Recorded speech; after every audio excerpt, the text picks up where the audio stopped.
আসসালামু আলাইকুম। তো আজকে আমি আমার ভাইয়ার বার্থডে ডিনার আসছি। এই যে আমার ভাইয়া। ইয়ে যে আমাদের খাবার চলে আসছে, তাই না হোসেন? ইয়েস জি ভাইয়া, আমাদের মাশরুম চলে আসছে। Thank you Hossain. নাও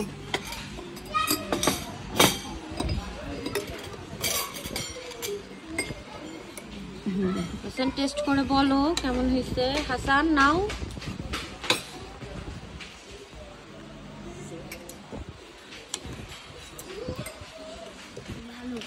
ভালো হয়েছে।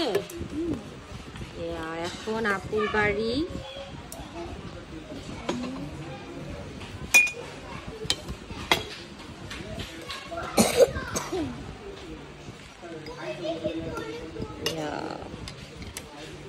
খুবই মজা করে ডিনারটা করলাম। আর দেখুন আমি আমার ভাইয়াকে খাওয়াই দিচ্ছি, দেখছেন? আর সবাই আমার ভাইয়ের জন্য দোয়া করবেন। আমার প্রাণের ভাইয়া, আমার প্রিয় ভাইয়া। তো বাই।